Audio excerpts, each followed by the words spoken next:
Muy buenos días a todos los amables oyentes en esta mañana de su radio Inti Radio. Ayayachu kaliyachu walayachu mereya kasekichis. Kay qosqollaqta pika qyatata hawallaqta kunapi uyariwani.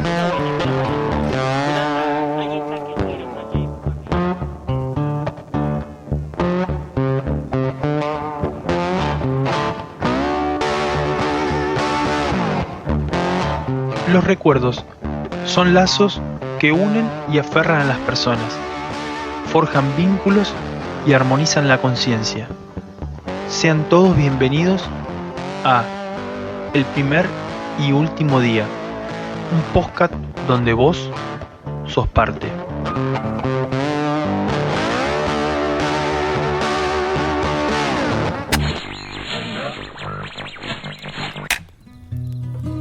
Hola a todos y bienvenidos al primer y último día. Mi nombre es Agustín Graf y junto a mi coequiper Xavi. ¿Qué haces, Agu? ¿Cómo estás? ¿Todo bien? Hacemos esto que es el primer y último día. Todo tranquilo, acá estamos. Empezando un nuevo podcast, ansioso porque tengo ganas de charlar un par de cositas. Hoy me toca a mí hablar. Así que capaz que esta primera parte te dejo hablar a vos. Contame un poquito cómo estás tú. Pero yo estoy, mirá, perfecto. No te digo de 10 porque no sé si tanto, pero... Nada, bien. Seguimos llevándola bastante bien toda esta movida. Así que emocionado con este sexto episodio que va a estar terrible. Bien. Vamos a tener, bueno, como vos decías, una columna a cargo tuyo y la columna de Cocina a la Carta también. Sí, un intento de columna, tampoco le vamos a poner. Bueno, sí. Como la que hicimos con Pipo. Bueno, esa salió bien, dale, la prepararon, estuvo armadita, todo. Bueno, yo voy a comentar así como al pasar, hacer una introducción, dejar algunas cositas como para que busquen, dar un poquito de data, pero nada más, ¿viste? No va a ser una cosa de loco. Vamos a ver. Te quería preguntar, ¿cómo anda la cosa allá en Villa Iris? ¿Cómo está? Le queremos recordar a la gente que nos puede buscar en nuestras redes sociales, El primer y último día, en Instagram. ¿Cómo somos en Twitter, Morgui? Decime. En Twitter, primer_último. Y bueno, y en el canal estamos de YouTube. En el canal de YouTube nuestro, que es El primer y último día también. Nos pueden buscar. Ahí estamos subiendo información nuestra, estamos subiendo información de los capítulos anteriores. Ya tenemos 5 capítulos detrás de este.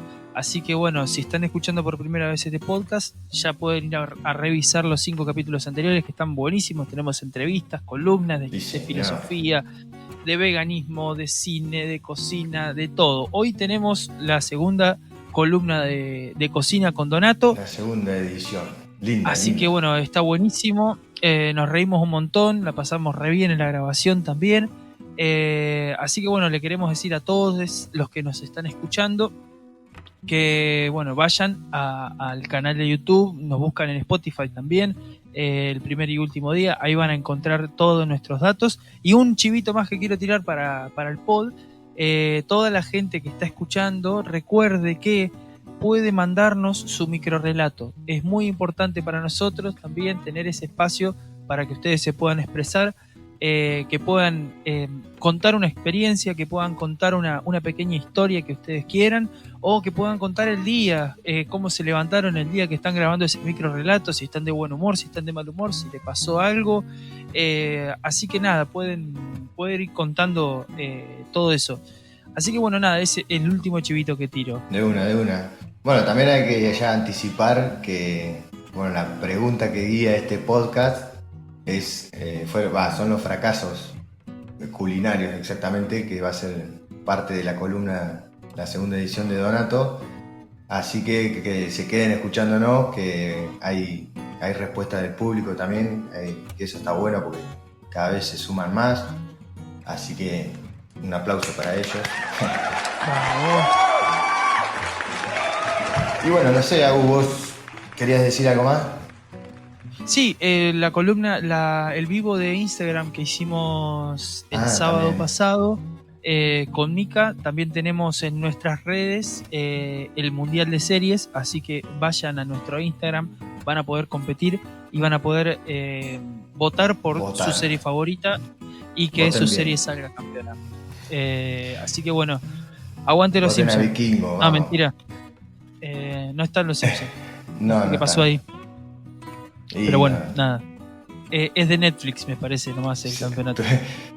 Claro, tuvimos que reducir un poco. Bastante excluyente la señorita del cine, ya la veremos, ya la hablaremos. Me está excluyendo. Ah, no, ahí de HBO también, es verdad. Ah, mira, cómo está producción, ahí pasa los datos. Sí, está a pleno. Impecable, la verdad que impecable. Sí. Bueno, así vamos a ir metiéndonos de a poquito en esta columna que salió medio improvisada con mi coequiper, que nos va a contar un poquito sobre la noche de los bastones largos, ¿no? Que hoy se cumplen, ¿cuántos años, Abu, ya? 54 años se cumplen de la noche de 54 los bastones años. largos. El 29 de julio de 1966, a un mes de la asunción de... La asunción no, perdón, mal dicho.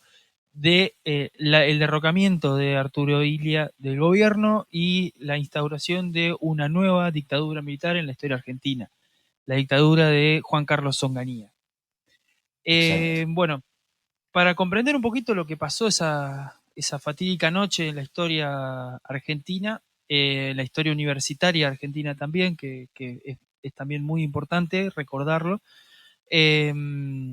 lo que aconteció fue una un allanamiento en la Facultad de Ciencias Exactas de la UBA, después de el decreto 16.192 del gobierno de Carlos Onganía, donde se suspendía el gobierno tripartito de la universidad. Para los que no saben, el gobierno tripartito de la universidad es uno de los derechos conseguidos por la reforma universitaria llevada adelante por estudiantes en el año 1918, que consta con la autonomía universitaria como una de los baluartes, que quiere decir que la universidad, si bien es pública, es parte del Estado, tiene un autogobierno. Quiere decir que se administra por sí sola, si bien depende de los organismos como el Ministerio de Educación y demás, el gobierno de la universidad decide lo que pasa dentro de la institución. Tanto el rectorado como los decanatos de las universidades toman decisiones autárquicamente, quiere decir independientemente del poder del Estado. Eso es lo que coartaba el decreto que firmó el gobierno de facto de Onganía, y que, bueno, causó la toma de la facultad el mismo día, el 29 de julio, se toma la Facultad de Ciencias Exactas, y bueno, nada, el gobierno de Onganía decide la intervención de la infantería de la Policía Federal. Entran sin golpear, pateando la puerta, con sus bastones largos adentro de la universidad. Y bueno, quería escuchar ahora una de las declaraciones de un matemático importantísimo en la historia argentina que se llama Manuel Sadowski, que bueno, nada, hace como una pequeña introducción a lo que vamos a ir desandando en este pequeño tiempo. Lo escuchamos a Manuel Sadowski. Lo que vimos es esto, que se destruyó, ¿no?, en una noche por el sectarismo de unos cuantos militares que creían que estaba refugiado el demonio, a tal punto que hicieron verdaderas escenas con un sacerdote que fue a tratar de sacar el demonio de la facultad de Núñez, ¿no? Bueno, lo que decía Sadowski también tiene mucho que ver con esto de, imagínate, dice, sacar el demonio de la universidad. En este audio Sadowski está expresando claramente que había una clara idea de lo que estaba pasando dentro de la universidad. Y vos te preguntarás, Morgui, ¿qué estaba pasando en la universidad? Bueno, en la universidad estaba pasando de que a partir de 1955, después del derrocamiento de Juan Domingo Perón, comienza un periodo de violencia en la historia argentina muy importante que se va a extender hasta entrada a la democracia, se podría decir, porque después con el levantamiento de los cara pintadas y demás, la violencia con respecto a las Fuerzas Armadas todavía continúa en la sociedad argentina y en la política argentina, Pero el comienzo de 1955 es marcado por la caída de Perón. ¿Qué comienza? Comienza la llamada resistencia peronista, que se ve tanto en el ámbito sindical como en el ámbito político y también dentro del ámbito universitario.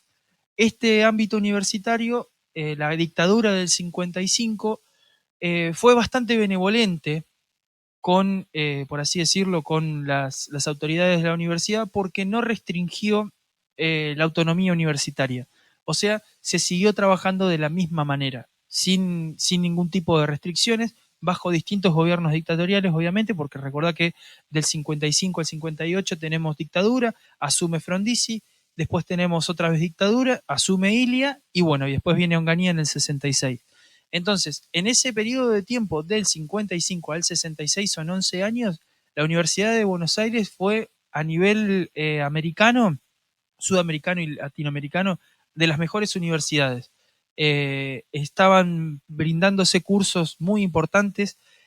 Manuel Sadowski, por ejemplo, el que escuchábamos recién, fue el científico que trajo la computadora a la Argentina, modificando un montón de sus componentes interiores y aportando un montón hacia el avance de la tecnología de la computación. Imagínate el nivel de Mirá. científicos que estamos hablando. Sí, sí. Increíble. En el 55 pasa que la universidad toma un vuelo increíble, se empiezan a formar diferentes cátedras como la de psicología, la de sociología, cátedras que en ese contexto, recordemos también 1955, plena Guerra Fría, Estados Unidos, Unión Soviética, combatiendo al comunismo ya directamente acá en Argentina, empieza a haber todo un proyecto de plan de seguridad interno, ahora no me acuerdo el nombre, proyecto de la seguridad nacional, empiezan a haber estudios con respecto al comunismo, cuáles serían los principales focos del comunismo, empiezan a haber organizaciones armadas, los partidos de izquierda empiezan a radicalizarse también. Eh, Así que nada, comienza todo un caldo de cultivo en donde la violencia va a ser una de las principales caras de este periodo hasta, bueno, continuado todo el periodo, imagínate que tenemos hasta el 76, la última dictadura militar hiper violenta con la mayor represión de la historia argentina.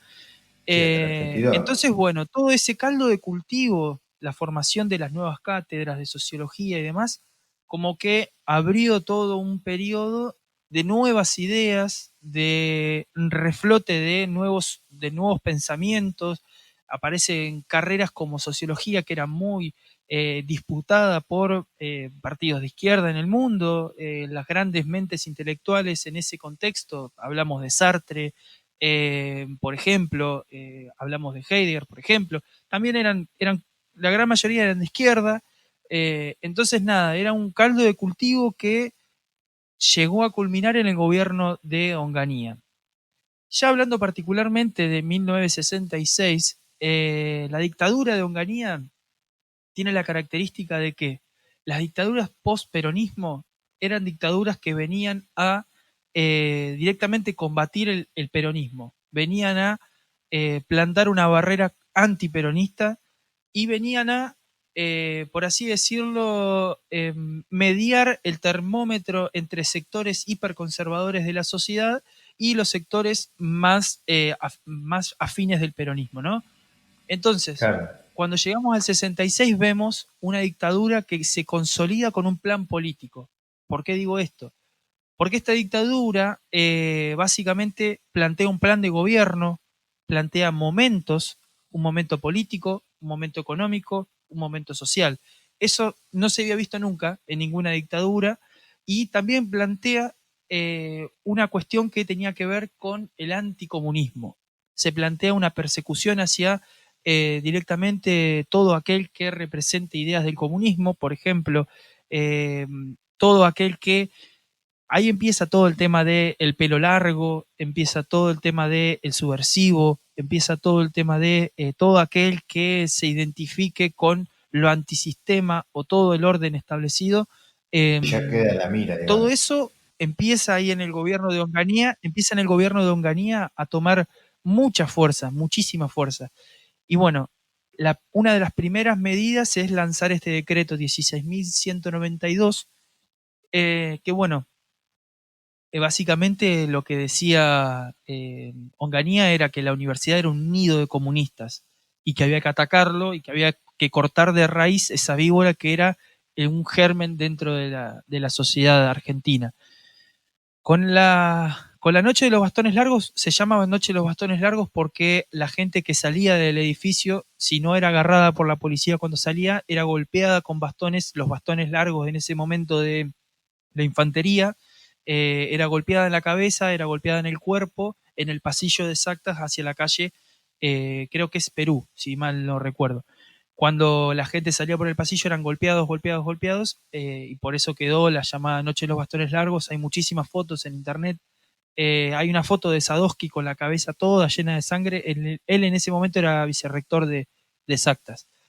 Esta noche básicamente tiene mucho que ver con que le causó tanto mal a la universidad como al conocimiento argentino, como a la misma sociedad argentina para el porvenir. Después todo el gobierno de Onganía va a estar atravesado por violencia, por persecución y demás, hasta bueno, llegar al Cordobazo y al levantamiento popular más grande que tuvo Argentina, y también violencia y represión y demás. Eh, este, este hecho está caracterizado ¿por qué? Porque fue la mayor fuga de cerebros de toda la historia argentina. 1.500 profesores renunciaron de sus cargos de la universidad, y grandes matemáticos que venían, matemáticos, físicos, psicólogos y demás, que venían a la UBA a dar charlas, a dar clases, que tenían seminarios y demás, Sí, no vinieron más. quedaban en Harvard, quedaban en Cambridge, quedaban en las mejores universidades del mundo. Perdimos todo un gran baluarte que era la Universidad Pública Argentina, con este amedrentamiento de un gobierno de facto. Uno por ahí se pregunta muchas veces, y muchos nos preguntamos, ¿por qué estamos como estamos con respecto a la educación? Bueno, no creo que nos tengamos que olvidar de estas cosas, como también de la Sí, desaparición de mucho. tantos profesores, de tantos alumnos. Acordémonos que en todas las facultades de la UBA hay un montón de paredes con gente desaparecida. Tenemos un montón de cerebros que fueron exiliados, que fueron perseguidos y que hoy se encuentran en otros países desarrollando tecnología, y que eso realmente no lo hicieron gente de política, lo hicieron militares. La gran mayoría de las cosas mal hechas en la historia argentina venimos mal por culpa de los militares. No hay que seguir con ese discurso, hay que cortar con ese discurso de que con los militares estábamos bien. Sí, Fuimos, una mentira. hoy la democracia es hija de esos problemas también. Somos hijos de un montón de problemas estructurales que arrastramos de esos Sí, sí, contextos ni hablar, que como fueron sociedad misma. políticamente malos. Exactamente, exactamente. Yo quería dejar esa idea como principal, porque me parece que en la actualidad muchos cuestionamos lo que es el desarrollo de la universidad pública, el desarrollo de la educación en Sí, sí, Argentina, pero pero también tenemos que tener en cuenta de todos los que nos faltan, de todos los que no están y todos los que se fueron y nunca volvieron. Entonces, creo que eso es una de las grandes deudas que tiene hoy la democracia argentina, y también nosotros como sociedad preguntarnos sobre este tipo de cosas. Si realmente es la democracia la que le debe a la educación, o si tenemos algunos problemas en nuestra historia que todavía no revisamos y y no nos queremos hacer un cargo. muertito en el placar, Totalmente, unos totalmente. Así cuantos. que bueno, esto fue mi aporte. No sé La qué te verdad pareció, Morgui, comentame un poquito. me, la verdad que me encantó, porque es como decís vos, viste, uno lo ha aprendido por ahí, no sé, en el secundario, te lo enseñan, pero bueno, también no es que te va a quedar grabado así, está. Yo la verdad que hoy me resurgieron mucha data que no la tenía, ponele. ¿Me entendés? O sea, como que conocés el hecho, todo, pero no te preguntaba Claro, bien qué onda. claro. Digo, ¿no? También Sí, es la educación hay, sí, hay muchas que cosas nos tocó. que también esconde la violencia, esconde todos los miedos que hay en esa época también, que son estas cosas, yo en una clase con un profesor nuestro en la universidad surgió esta pregunta: ¿por qué estamos como estamos? Bueno, habría que preguntarnos, toda la gente que nos falta, si esa gente nos podría hacer mejor. Eso era una de las preguntas. Claro, sí, sí. Así que bueno, Sí, ni hablar, ni hablar. con este momento... Bueno, la verdad que hermosa la columna. A mí me encantó. Bueno, ¿Qué querés que te diga? gracias. Espero que a la gente le haya pasado lo mismo, ¿no? Que se tomen como ese momento Para pensar. de analizar todo, claro, y con sus contextos y en sus momentos. No es lo mismo hace 50 años atrás que ahora. Exactamente. Es largo es mucho el camino que hay para retomar el rumbo, digamos. Exactamente. Son muchos años, no es fácil, pero hay que seguir. Hay que seguir, hay que repensarse, y hay que repensarse como sociedad también, muchas veces. Así que bueno, Sí, así vamos terminando esta apertura alargada, apertura tamaño doble Mac. Una apertura histórica. Así que bueno, los vamos dejando ahora con Donato y Cocina a la Carta. Chau, nos vemos en un ratito.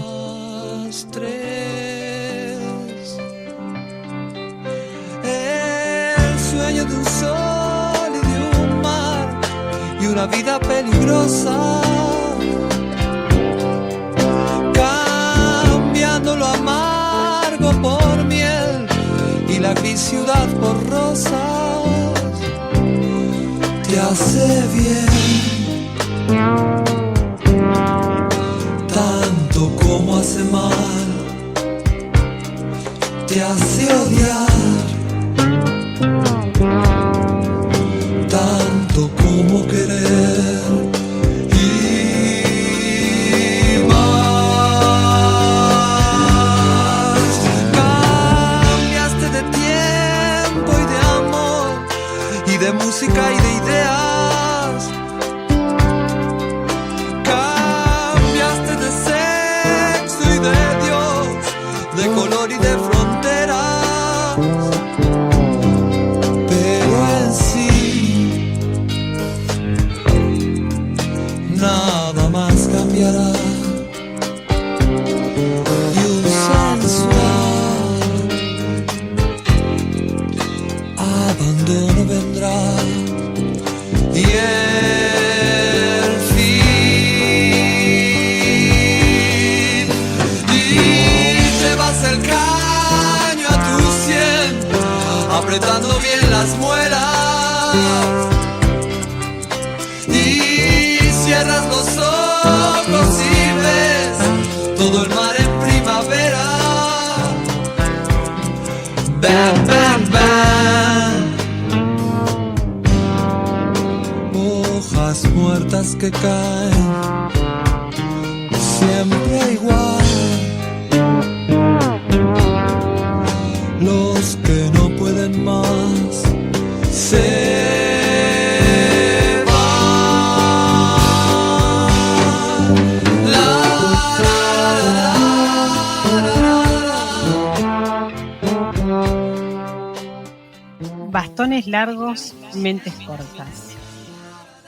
Y los lápices siguen escribiendo, y nosotros seguiremos recordando.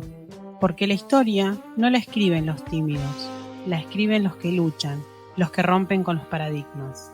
Y los lápices siguen escribiendo, por ellos y por todos los que no están. Porque no solo desaparecen en dictaduras, sino en democracia. Los lápices siempre van a escribir, mientras que nosotros sigamos aprendiendo. Aprendiendo a no olvidar, aprendiendo a no enterrar la historia. Y los lápices escribirán siempre, siempre que hayan injusticias, siempre que hayan desigualdades, porque los lápices sirven para eso. Mientras que haya algún estudiante, profesor, militante o simplemente alguien que recuerde, podremos decir nunca más.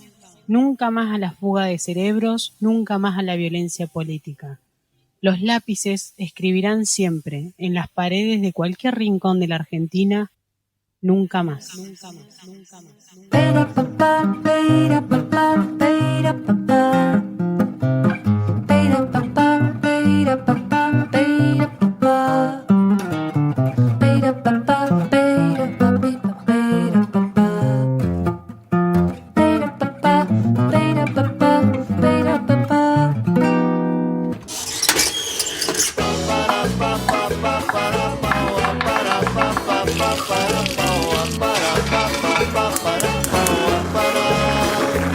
Sean bienvenidos a Cocina a la Carta, a cargo de Donato Moscardi, un espacio donde te contamos algunas cosas sobre diferentes tradiciones culinarias que te puedan ayudar a pensar nuevos y ricos platos Muy rico, para las mejores ocasiones.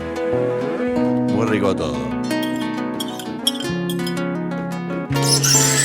Y bueno, y así llegamos a la segunda columna de Cocina a la Carta. Hola Dona, ¿cómo estás? Hola, Agus, ¿cómo va? ¿Todo tranqui? Hola, Morgan. ¿Qué haces, padrillo?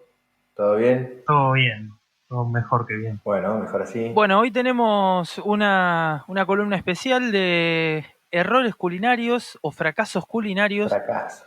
Qué linda. Que bueno, primero vamos a hacer una pequeña introducción de cuestiones que tienen que ver con la cocina y los errores que podemos pensarlo como errores en un determinado espacio, pero que después se puede entender o se puede llevar adelante a partir de entender la cultura o el desarrollo de la cocina. ¿Nos podés explicar un poquito, Dona, cómo es esto? Bueno, sí, Agus, como vos venís adelantando, básicamente la sección va a constar de 3 etapas, lo que sería lo más peligroso que hay que evitar, la contaminación cruzada como un error fundamental. ¿Qué es la contaminación cruzada? Se preguntarán. La contaminación cruzada pues, tiene 2 instancias y básicamente es comer un alimento que esté contaminado. Puede ser directa, que es, por ejemplo, el contacto de un alimento cocido con uno crudo. O puede ser indirecta, que lo contagies a través de los utensilios, las tablas, tus manos, porque es bastante peligroso mezclar, por ejemplo, si estás cortando con un cuchillo un pollo, después cortar en el mismo lugar verduras o no limpiar las verduras y todo eso. Que Bien. puede Onda generar, coronavirus. sí, es lo de menos, triquinosis, salmonela y todas esas cosas que de verdad matan. No, esto no lo puedo decir, me la mandé ahí. No, porque el coronavirus también mata, pero bueno, menos peligroso. Si lo digo así me matan. Perdón. Claro, te van a salir a correr todos Sí. los infectólogos de Argentina, te van a salir a correr. Claro, sí, me van a putear, va a salir Pedro Cana a putearme. Arre. Bueno, sigo. Son enfermedades muy complicadas, pueden ser salmonela, el mal uso de los huevos o mezclar huevos y no fijarse si son comestibles. Una técnica para darse cuenta si el huevo ya se tiene que tirar es sumergiéndolo en un vaso con agua. Si el huevo sube y se queda flotando, quiere decir que ya está muy viejo, porque a medida que pasa el tiempo, la burbuja de aire que se encuentra en el huevo se va agrandando y eso hace que flote. Claro, ya directamente si el vaso empieza a flotar, ya estamos en un problema de gravedad terrible.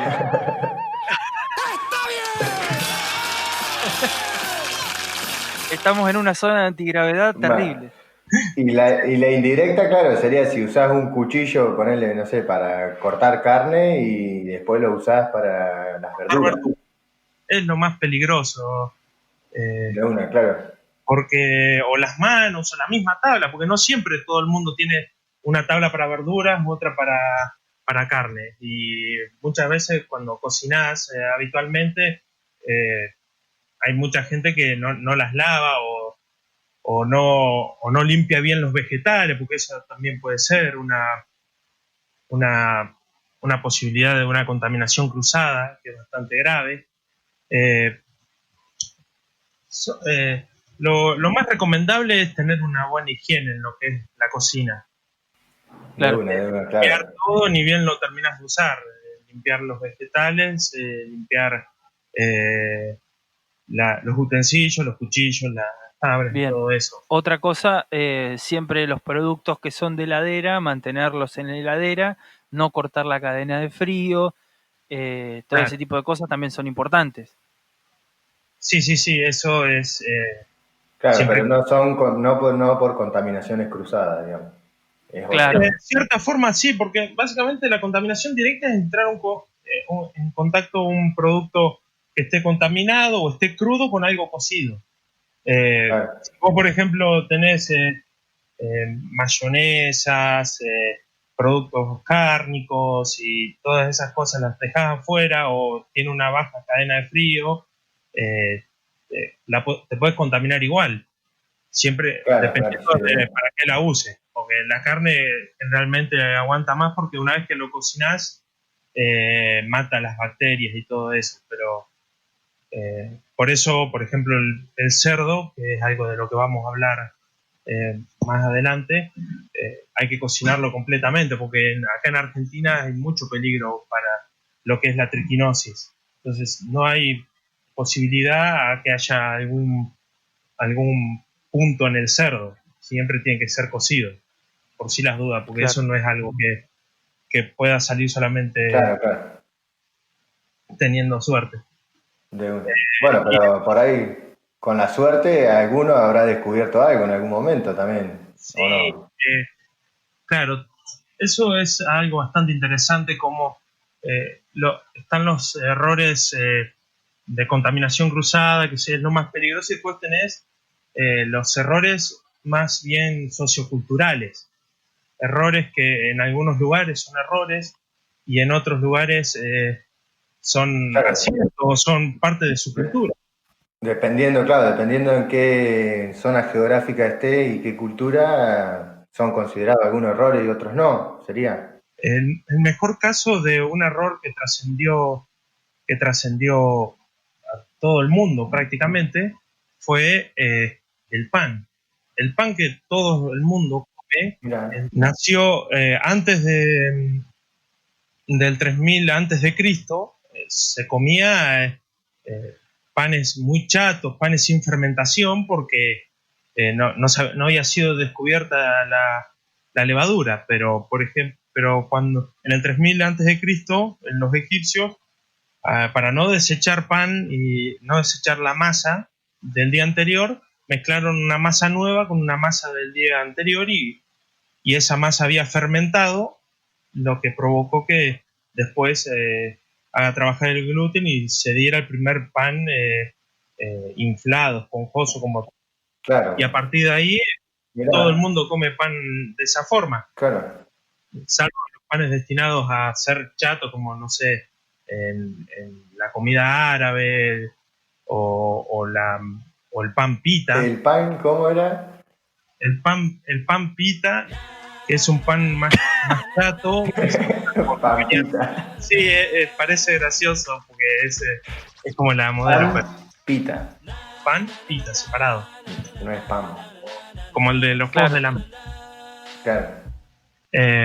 o los panes de la comida árabe, que son panes chatos que se utilizan más para comer porque no se utilizan cubiertos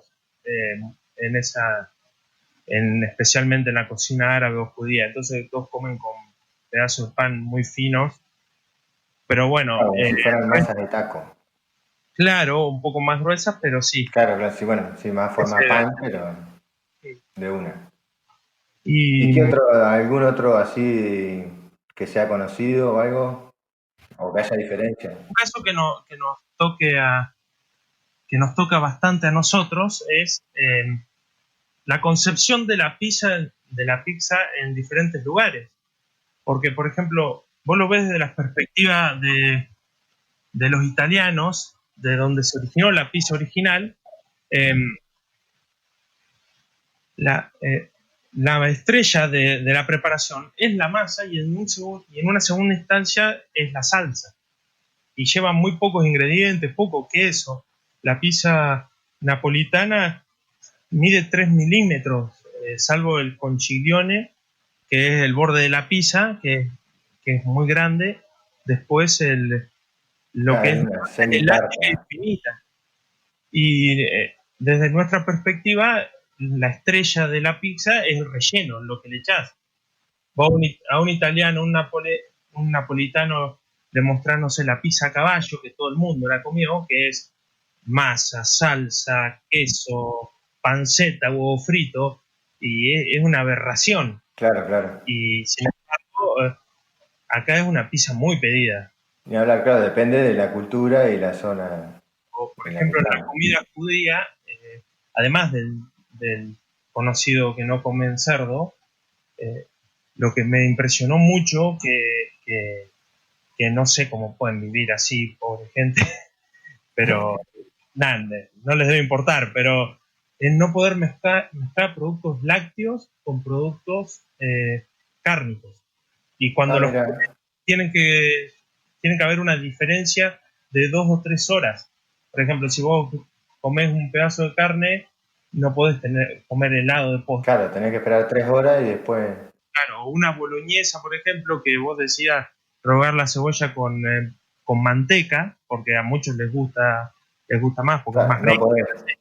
No podés tampoco. Mira. Y algo tan común como mezclar productos con carne y con lácteos, no sé, salsas blancas, matambre con... Sí, tiernizar un matambre con Sí, leche, claro.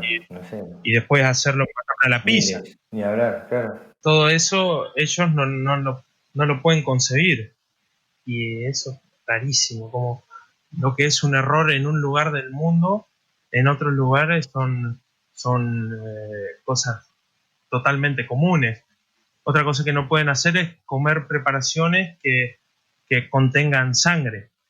Todo tiene que estar perfectamente cocido. Claro, todo bien cocido. Si le largan un asado acá de los porteños, Despegar, pobre. se muere. Y nada, esos casos, o por ejemplo, en la India no comen carne de vaca. ¿Vos te imaginás? Claro, claro, sí, eso también hablábamos la otra vez en la columna de veganismo con Barbie, también hablábamos sobre En eso. esos lugares se consume mucho lo que es comida vegetariana, comidas con legumbres, es un lugar que comen mucho hummus o garbanzos o lentejas o todas esas cosas que acá no se consumen tanto y sin embargo allá es algo natural prácticamente. Claro, claro. Bueno, che, Dona, y para ir haciendo un cierre acá, esta parte más seria, necesitaría que nos cuente, por lo menos a mí, no sé, a la audiencia capaz que también, una introducción a lo que es los productos de denominación de origen, que por ahí se habla mucho, pero uno como no sabe, tampoco entiende. Mira, los productos de denominación de origen están muy arraigados con lo que son tradiciones culinarias, porque son productos que se obtienen solamente en esos lugares. Por ejemplo, vos vas acá a cualquier mercado y pedís queso Roquefort o salame Milán, que es algo que lo puedes pedir en cualquier lugar, y en realidad vos lo que estás pidiendo es una reversión. Por eso acá el queso Roquefort se llama queso azul, porque Claro. el queso Roquefort Es una versión del original, claro, digamos. es un producto símil o producto imitación. El queso Roquefort original se obtiene solamente en Roquefort, Francia, y hay un montón de quesos ahí en Francia que tienen la misma cualidad, el queso Brie, el queso Camembert. Claro, no va a ser el original porque el original lleva el nombre del lugar en el que se originó, se descubrió, pero después si lo encontrás en otros lados va a ser la misma receta, no igual, pero como una versión del original. Es como lo que hablábamos en la columna de arte y cover que hicimos con Pipo el otro día, ¿no? Claro. Sí, también. Pero no es solamente porque lo descubrimos acá, lo inventamos acá, le ponemos el nombre de la ciudad y listo, es un producto de denominación de origen. Sino es porque hay un montón de características propias del lugar que hacen que que sea así, la tierra que come la vaca que da esa leche para hacer ese queso. Claro, sí, de una.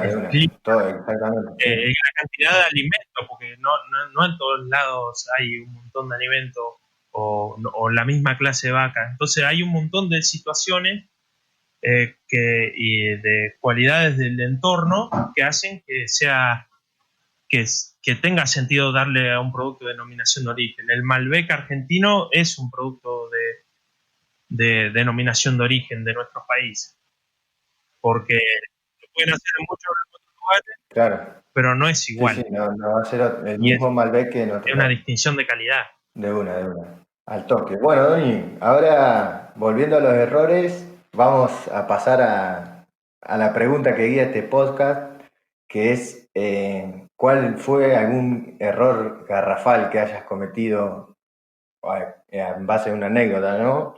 En la cocina.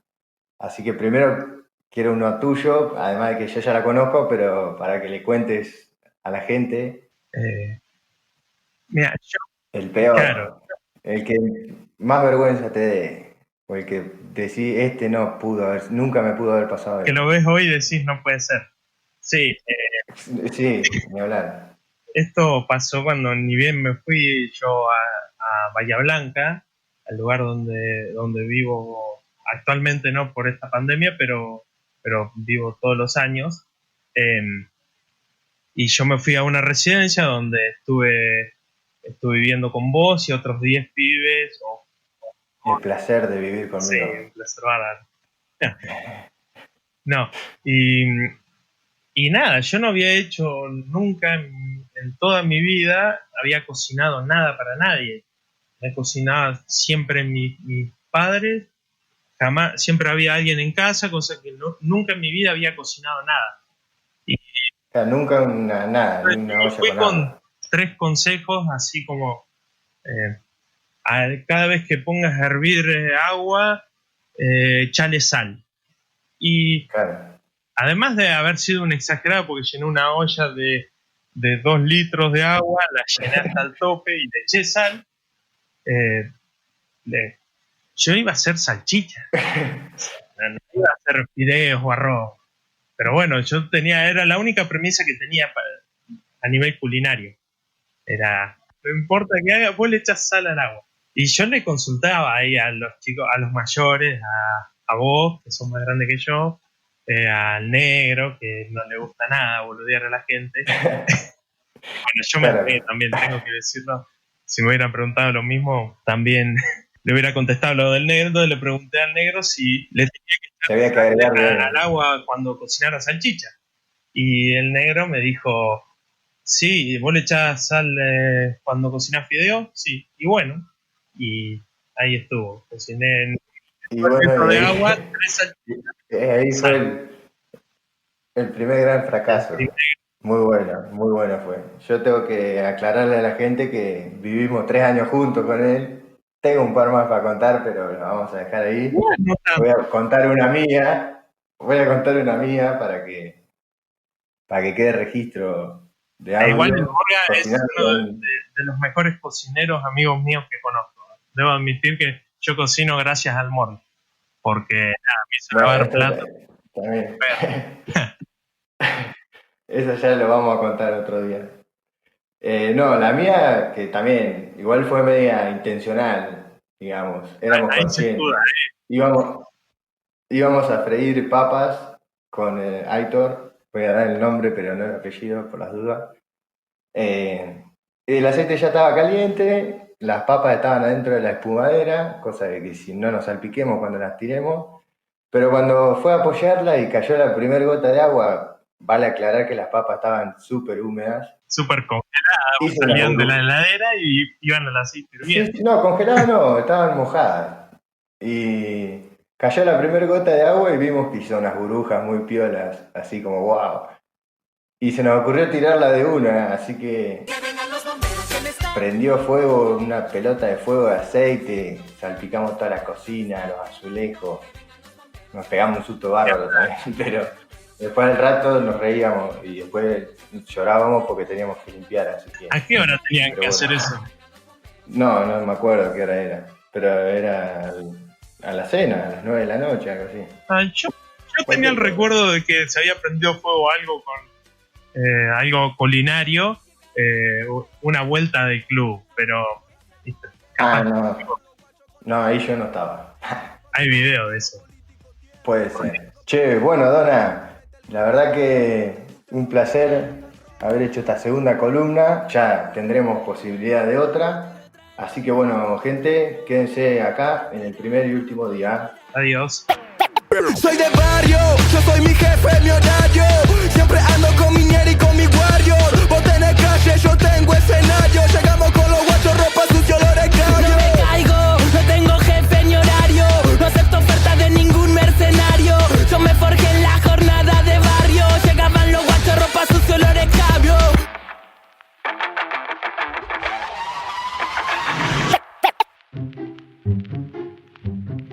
Así volvemos a este cierre y nos vamos despidiendo ya, pero no vamos a olvidarnos de toda la gente que comentó en nuestro Instagram la pregunta que era sobre los fracasos culinarios. Comentame, Morgui, a ver qué hay por ahí. Bueno, y acá tengo a Maggie, dice, literalmente fracasé en aprender a cocinar. O sea, cortita en el pie, ahí nomás. Claro, sí. Nico no hay chance. Dice, sí, no, olvídate. Nico siempre da buenas respuestas. ¿Cómo la sube? Nunca pude cocinar un buen pensamiento. Bueno, ¿quién sos? Para mí una de las mejores. ¿Viste? Nada, inmortal. Y Anucha también dice, el 90% de las cosas que hago en tutoriales de cocina se me queman o son horribles. Ya, listo, se entregó. Pero vos viste que los tutoriales de cocina como que, nada, hacen toda una parafernalia, qué sé yo, y muchas, no te digo otro 70% de los tutoriales también, te dicen, no, lo que tenemos en casa, ¡pum!, saca un delfín, ¿me entendés? O sea, como que... Sí, nada que ver. Pará un poco, ¿viste? ¿Tenés el mercado concentrador en tu casa? ¿Qué onda? Sí, ¿viste? ¿qué onda? Es como el de Cos, el de lluvia hamburguesa, la maquinita. ¿Qué querés comer? Salmón, tac, listo. Che, dale, no, decí, contame alguno más. Como ya se me está yendo. Después tenemos a Martín que dice, una vez quise hacer unos choris en el micro, explotaron y se prendió fuego todo, igual anda todavía. Aclara sobre la vida del microondas. sigue con vida el microondas. Dato No importante, sí, porque sí, hoy un microondas debe estar medio caro, así que bueno, nada, le mandamos un saludo grande a Martín, que siempre colabora con estas encuestas. Y al microondas que se recupere.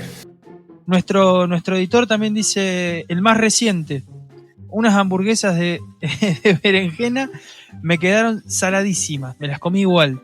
Había un hambre, me parece que... La presión por las nubes. También. Puede ser. ¿Quién más ahí que me falta? ¿Alguien? Bueno, Barbie, también columnista y parte de este podcast, puso, una vez quise hacer masa de panqueques. Agus puede contar cómo quedó, así que Agus, a ver, ¿vos te acordás de eso? Fue una anécdota muy interesante porque empezamos a hacer unos panqueques, no nos acordábamos cuántos huevos teníamos que ponerle, y creo que le habíamos puesto uno a un montón de harina, y no se terminaba de hacer nunca, así que le empezamos a echar leche, y en un momento era líquido, hermoso.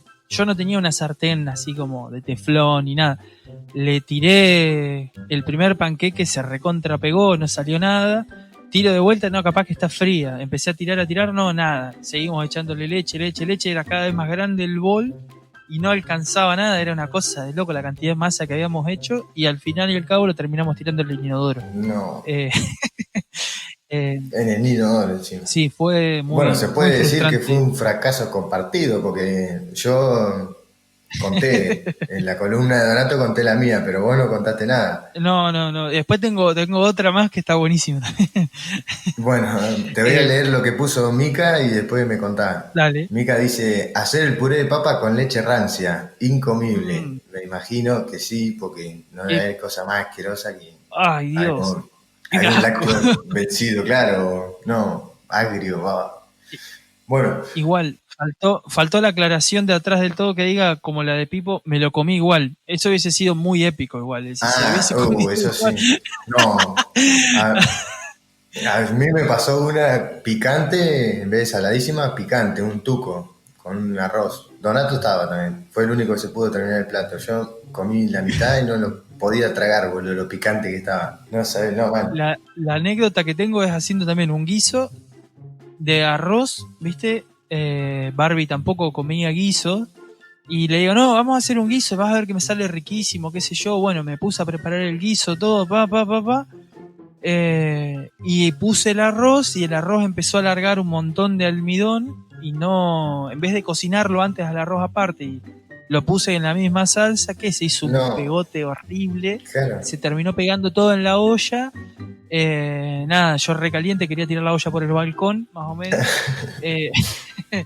Y bueno, nada, y nada, tengo que decir la verdad que Barbie dijo, está rico, amor, igual.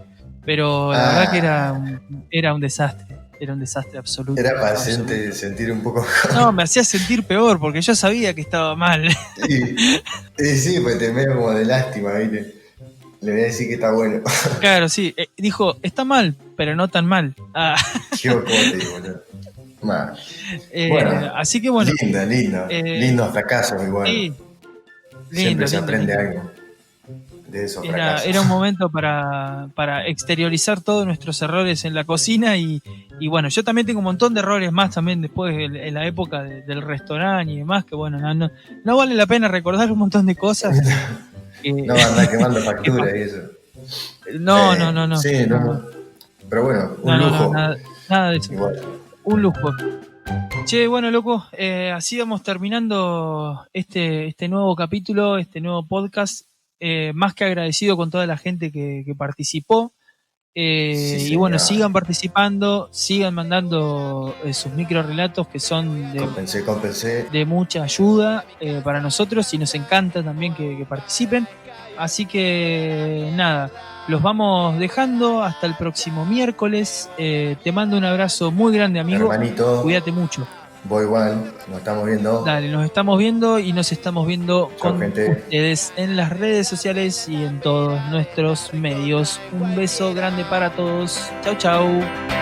Che, disculpa, sabes que no te quiero joder, pero yo sé que te estaba yendo, pero acaban de entrar unos mails bastante importantes. Estaría bueno verlos antes del lunes, porque si no. No, ¿sabes qué pasa? Me parece que no me escuchaste bien. Me voy a la mierda, me voy a la garcha. Y vos también deberías irte, es viernes, dejate de joder. Vámonos a la mierda, vámonos a la garcha. Yo me voy a la mierda, a la garcha, carajo, me